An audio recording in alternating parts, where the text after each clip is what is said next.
Hello and welcome to Illinois Stories. I'm Mark McDonald in Mount Sterling, standing alongside Randy Phillips, who usually is behind the camera, but in this case he's an essential part of this program because he'll be going up to OshKosh to an annual air show and introduce us to the role that some local people are playing up there as volunteers for the EAA annual Air Venture Air show? Venture, that's correct, okay. Yes. The EAA, the Experimental Aircraft Association, of which you are a member, correct, has been around for some 50 years and really relies on the work of volunteers to feed them information to help them put on functions like the air show. And Randy, you'll be catching up with some local folks who go up there. It's kind of like a pilgrimage, isn't it? Absolutely. And people involved in aviation have to get to OshKosh. Absolutely. It's for 1 week, it is the busiest airport in the world. And over 1 million people show up. People are camping, and as you'll see in the video that I'm going to shoot, we'll see that people are camped for miles around the place. Over 1 million people, anywhere between 5,000 and 10,000 aircraft, everything from ultralights up through the newest, biggest, loudest, baddest machines you can find. And then, of course, there's also the World War II aircraft that show up for that and put on exhibitions throughout the week. Now, you yourself are what you might call an experimental aircraft enthusiast. What is an experimental aircraft? Experimental aircraft, the plane we're standing in front of right now is a Cessna 172. This is not considered an experimental aircraft. This is considered a production aircraft. It is built in the Cessna factory. Cessna is issued a license by the government, by the FAA, saying you can build these. We don't have to come inspect every single one of them, go through it, you know, nut and bolt all the way through. They are issued a certificate that says they can build these. An experimental aircraft is something that does not have that. It can come in a kit form. I'm building one right now, for instance, called an RV-8. It comes in a kit form. You purchase it as the entire kit, or you can buy it in sections, the tail section, the wings, the fuselage, etc. You get a very detailed set of instructions. You build it, then the FAA comes and inspects it, and if any single piece of it anywhere, any nut, bolt, rivet, screw, anything in it is wrong, they can say fix that or you can't fly it. And then it also has to be inspected once a year. That makes it an experimental aircraft. If you go back in history, you'll find that the airplanes from World War II, a B-17 for instance, those are considered experimental aircraft because at the time they needed to get this stuff done. They needed to get it rolled out and on the front lines and fighting. They didn't have time to go through a lot of paperwork and get this stuff done. So if you go back and look at that, those are still considered experimental. Now, you've been going up there for several years. This will be my 10th year, actually. Your 10th year. Yes. What sort of wacky, wild kind of things are people likely to see if they go to an air show? You see everything, like I said, everything from ultralights to the newest, biggest, baddest thing you can find. Will they see one-of-a-kind things absolutely. that somebody just built in their garage without maybe even a kit? There are everything, things that are just considered to be displays, for instance. Or you see replicas of the old golden era of air racing aircraft that when you see those old black and white films on the History Channel or something, you'll see those types of aircraft. People have rebuilt those and are flying those, and they're authentic down to the last nut and bolt. Yeah. And maybe just as interesting as the aircraft are the people that go to these air shows. And I know you're going to catch up with some local folks who are up there helping out. And of course they're interested like you are. They want to see what's going to show up. Sure. Yeah, there's a lot of local folks around the area here. And they basically give up their vacation every year. And they take this as a vacation. They go to OshKosh and volunteer their time and efforts to either coordinate or to help park airplane or whatever is needed up there. And that's the only way with something like this of this size can be put on. The air traffic controllers, for instance, they donate their time. The guys from Chicago or from Atlanta, the busiest airports in the world. For 1 week, this is the busiest airport in the world. So they come and donate their time, and it's an amazing effort on all their parts. Have a good time. I'll see you later.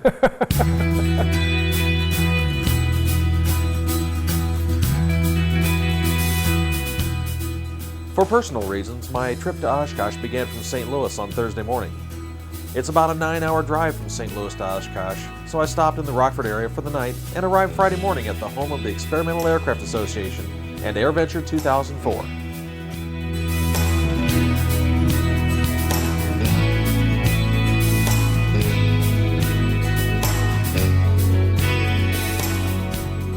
Tom Poberezny, you're the president of the EAA here, and it's kind of a family affair. Absolutely. The EAA started in the basement of our home in 1953, and It was based on family, high standards, volunteerism, and passion for aviation. Your father founded this, is that correct? That's correct. He founded it in January of 1953 after he came back from Korea serving in the military. Okay. Volunteers play a big part of this organization, don't they? Volunteerism is the organization. Every program we have is based on participation. They're executed in the field by members that are chapter officers, flight advisors, tech counselors, AirVenture OshKosh, 5,000 volunteers. The word volunteer and EAA are synonymous. Tell us a little bit about the rest of the event here. What all happens during the week? Boy, I tell you what, you have an hour. This is aviation at its best. It's a wide variety of airplanes, aviation leaders, people who have made aviation history, innovators, designers, people from all walks of life, dreamers, people who fulfill their dreams, people who have other dreams. You have everything from people who dream of becoming a pilot to Mike Melville, whose dream was fulfilled when he went into space with the latest Burt Rutan design. You never know who you run into on the flight line. It could be an astronaut, a famous World War II pilot, designer, or an aviation leader. In the past, General Yeager was the head of the Young Eagles program. It's been handed over to somebody new now. Yes, Harrison Ford has taken over. We've had 3 wonderful leaders, starting off with Cliff Robertson, General Chuck Yeager, and now Harrison Ford, all active Young Eagles pilots and all EAA members. Will General Yeager be here this year to Chuck has been here all week. He's been active in the program and will continue on. He's kind of handed over the reins to Harrison, but don't worry, General Chuck Yeager will be involved. Great, thank you very much. Okay, my pleasure, and thanks for coming up to OshKosh. Great. One of the main areas of exhibition is Aeroshell Square. There you'll find military aircraft of all shapes and sizes, as well as unique reproductions of authentic historical aircraft, all watched over carefully by volunteers from all walks of life and all nations of the world.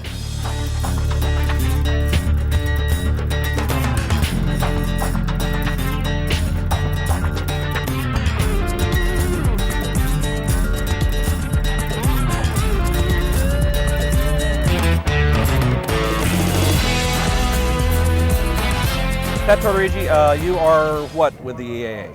Well, I'm the vice chairman for the Volunteer Center in Vintage Aircraft area. That's a division of our EAA, and we have home builds, and we have warbirds, and we have ultralights, and we have our vintage aircraft. What does vintage aircraft exactly mean, for those who don't know that? Well, it has to do with antique airplanes, with what we consider classic airplanes, and then contemporary airplanes, and that range goes up to right now about 1964, 65. Okay. So you are a volunteer here. What kind of duties do you have as a volunteer here? Well, my job is to work in the booth that's behind us, and what we do is to encourage people to volunteer when they come to OshKosh, and this year we've had probably 75 new volunteers. But the important thing is we get a lot of people who come back and volunteer year after year after year, and that's what's fun, because then we get to see people and find out about their families and how are their kids and so on and so forth. And really down here in Vintage we're quite a family. We have several activities that we do in the evening together. Like tonight is a big party. They're having a pizza party for everybody that works here in Vintage, and so we have a good attendance and lots of fun. And actually our members that go out on the flight line are really, really helpful to what we have going on here, because we got jets going by, because we have the crowds that come to see the air show every day, and they line up out there and they have to be kept back, and you've got little kids and so forth, so they watch the line during the day, and then especially during the air shows that we have in the afternoons every day. And when planes are parked here, from time to time they like to get out and they like to do flybys, or perhaps they want to fly off to breakfast at another place or something and come back. And so our people take and help them get through the line of people safely to get out and then to go ahead and go on their way. So we have a lot of active men and women and young people that help us out, and it just works out real great. Now, you mentioned year after year. How long have you all been coming here, you and your husband? We've been here since, let's see, we go back to 1977, so I guess that's 27 years we have been coming, and I have volunteered for 22 of those years. Even when the kids were little, I was able to take and get my husband to watch them while I did the Operation Thirst Wagon, which was when we used to go out to the different places where the individuals could not come back in to where there were refreshments, and so we'd take them drinks and sandwiches and stuff like that. So that was fun. I really enjoy where I'm at now too, because we have the people come to the booth, so it's nice to see so many other people too. You're from the Quincy area, and Yes. every year you come up here and volunteer. What keeps you coming back? The people. The airplanes, obviously, because that's what we're all about. My husband and I are pilots. He built a Kit Fox, which is a kit plane, and spent 2 years working on it. And that's fun to fly. It's a high wing, 2-place plane. And then we bought a Cessna 182, and that's a 4-place. And so we have the best of both worlds. We've got a small little plane we can just putz around, and then we've got one that'll take us further distance if we want. And we came up originally just because friends of ours always came up here. And then we really got hooked those first few years, and we decided to build a plane, and then we, as I said, bought the second one. But it gets in your blood. And as a matter of fact, we're looking at spending even more time volunteering next year if we can get away sooner because of our jobs, and come up, and instead of spending just 10 days, maybe we can give it a little more time. Pat, thank you. Thank you. Ted Kirkpatrick here with the Young Eagles program here at OshKosh, and today it's a little overcast, so we're probably not giving a whole lot of rides. Yes, it is, and unfortunately, even though we gave ground schools this morning and got the kids all prepped and ready to fly, they got out to the plains and they couldn't because of the weather. Tell us what is the Young Eagles program, and what does it do? The Young Eagles program is a program that the Experimental Aircraft Association implemented in about 1992. And the purpose of the program is to really give kids a first look at aviation, more so than just an airplane ride, but really a pilot's eye view of what it's like to be in an airplane and what a pilot does before flight, and really give them a different perspective of the world that they live in. Now, I personally am a pilot, and I've participated in the Young Eagles program as well. And I know it's a great feeling when you see those those eyes of those kids after you give them the ride and everything like that. Do you have any memorable occasions where something like that's happened? Oh, I've had many memorable occasions. Kids of all ages. Of course, the young ones, they're the most apprehensive. They're leaving their parents, and they're going with a stranger in an airplane that they've probably never really been close to or gone for a ride before in their lives.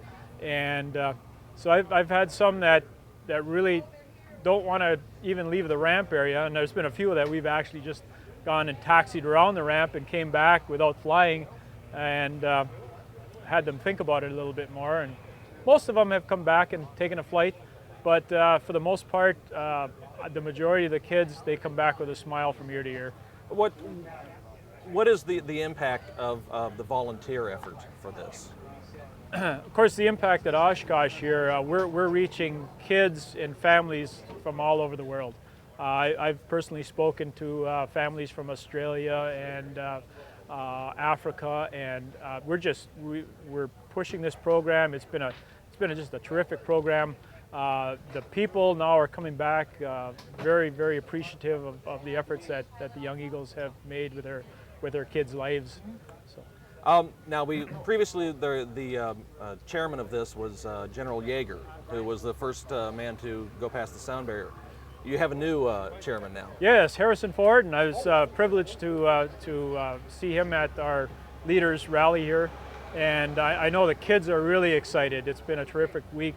The general, of course, he was a great figure for the kids, but the younger kids, a lot of them didn't really know who he was. Now, Harrison Ford, they can relate to Harrison Ford pretty well. You can see him on a movie every weekend. Yes, yeah. yes. Okay, thanks a lot. Although the day was overcast and a light drizzle fell through most of the morning, several flights did get off the ground for exhibitions, and there were plenty of other sights to see. Everything from the Ford Pavilion, where youngsters got a chance to experience a simulation of the Wright brothers flyer, to the NASA Hall, where the future of America's space travels were displayed. Other volunteers also filled much-needed roles away from the flight line. Sandy Marsh, you are from Quincy also. You and your husband come up here every year and volunteer your time for OshKosh also. Yes, we do.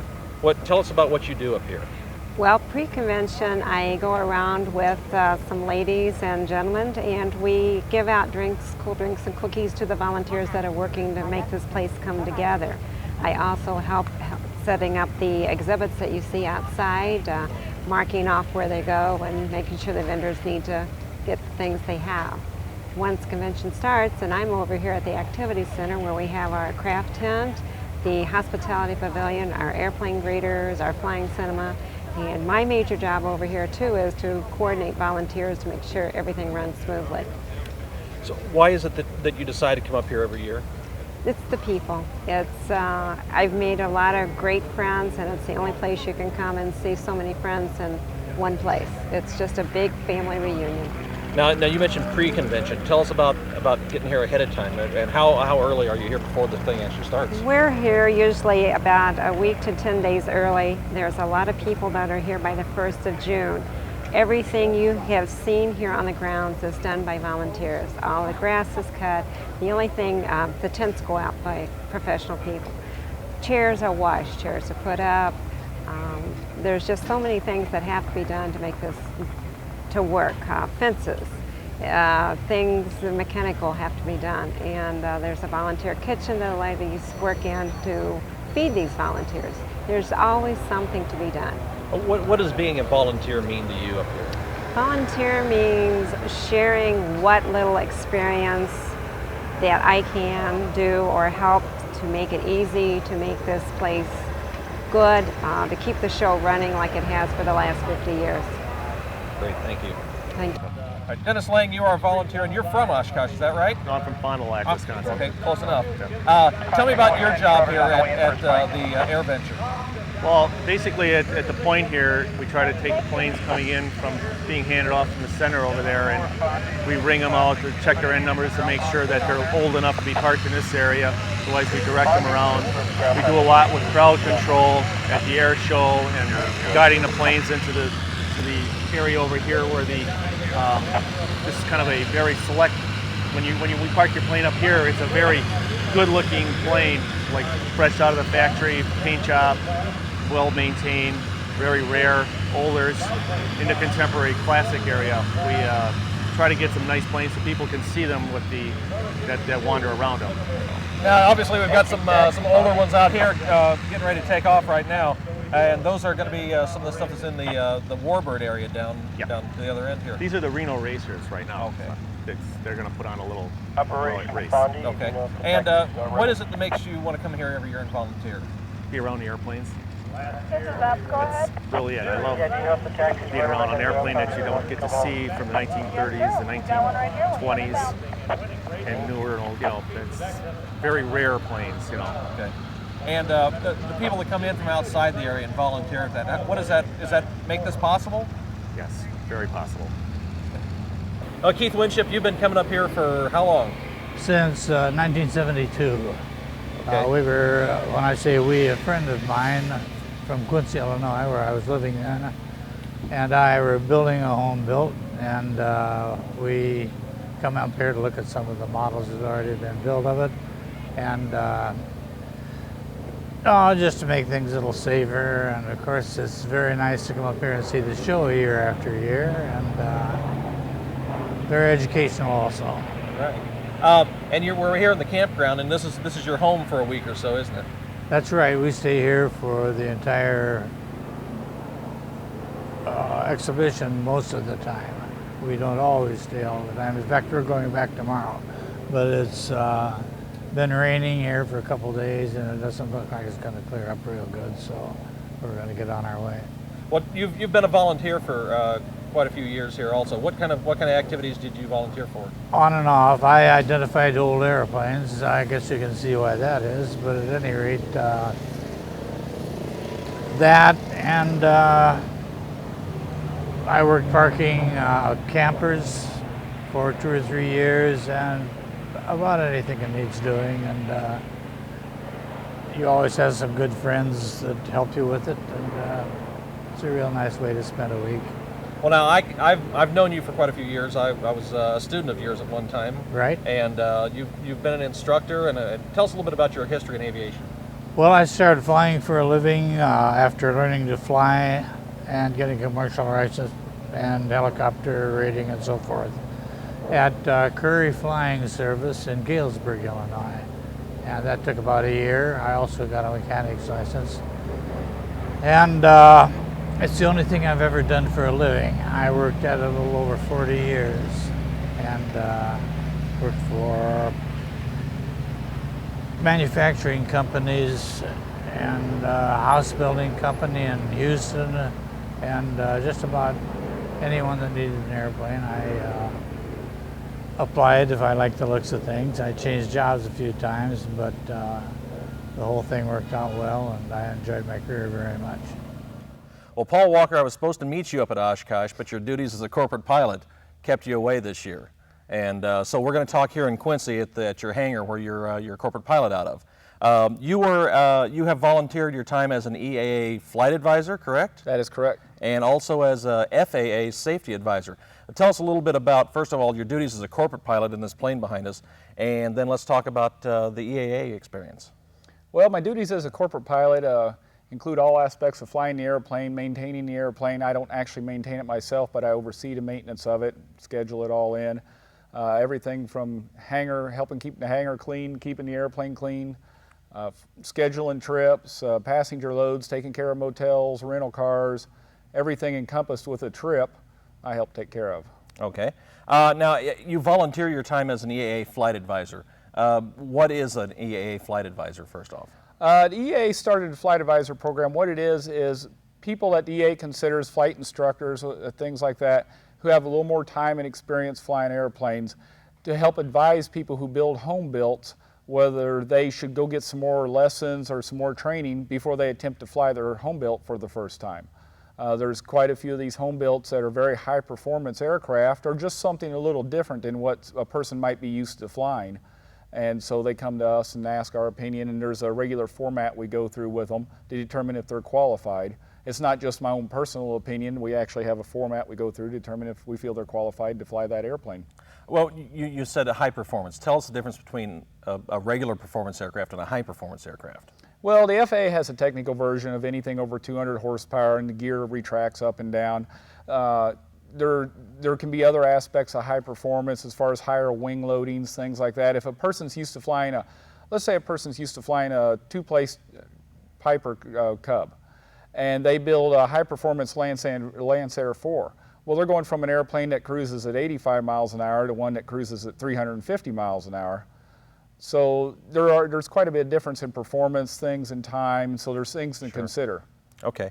Now, you also mentioned you're an FAA safety advisor, and that's a voluntary position as well? Yes. Okay. Tell us all about that. Well, the FAA came to me when I used to fly a charter for HECO Jet Center and wanted to know if I'd be an FAA safety advisor, and I agreed to do it. And with that, they want you, if you see something not being done properly, they want you to speak to somebody about it. I can speak to any pilots, such as yourself, and we can sit down and we can have our own little formal meeting or informal meeting. And by doing this, I have a form I can give you, which will qualify you for the FAA Aviation Wings program. The FAA just wants me to do anything I can do to promote aviation safety. And by pilots participating in this, they can get the FAA Aviation Wings program, which helps in insurance, and you get a certificate. And what is the Wings program exactly? The FAA developed a Wings program here about 10 years ago, and it's just an effort to try and help keep pilots current and help them constantly learning and relearning things, because as you well know, we're always forgetting something in this flying aspect. So I believe there's 15 different phases of it now. And with the Wings program, if a pilot will go through ground school, ground school is probably not the proper term, but something on the ground with an FAA safety advisor such as me, and then have 3 hours of flight instruction with some flight instructors, they can send in this form, and the FAA will send them a certificate saying that they've completed the first phase or second phase of the Wings program. And it's just something basically to try and keep people current, try and keep them thinking about aviation, because a lot of folks don't have the time to come out and fly as often as they would like.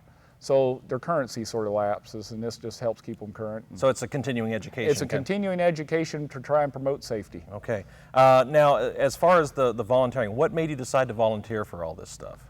Well, I pretty much love aviation. I enjoy being around people. I enjoy instructing. I was approached by the EAA and by the FAA on both of these, and I never really went looking for them, but once they found me, it just sounded like a good idea, sort of sounded like fun. I've met a lot of interesting people doing it, a lot of fun people, and I thought if I can help in any sort of way, a lot of folks helped me along the way, I'd try and return the favor. Tell me about some of the airplanes you've got to experience in this. Well, I've experienced everything from your first home built that I put the first flight on to corporate jets, so it's been a wide range of experiences. I've had folks come to me, I've been very fortunate with instructing and doing this.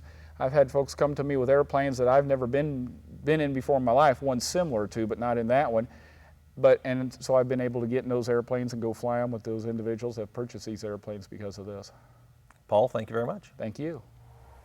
We hope you enjoyed this view of volunteerism at what was this weekend the busiest airport in the world, OshKosh, Wisconsin, and AirVenture 2004.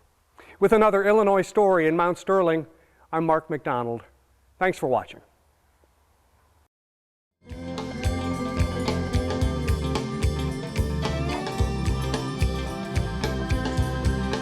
For a VHS copy of this program, send 1995 to WSEC TV, Post Office Box 6248, Springfield, Illinois 62708.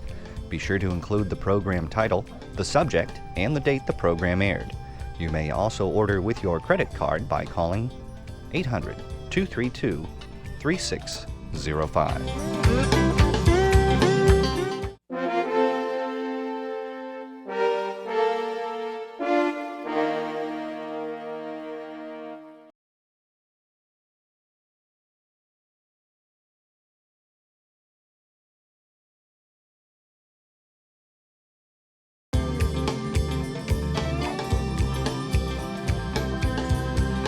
For a VHS copy of this program, send 1995 to WSEC TV, Post Office Box 6248, Springfield, Illinois 62708. Be sure to include the program title, the subject, and the date the program aired. You may also order with your credit card by calling 800-232-3605.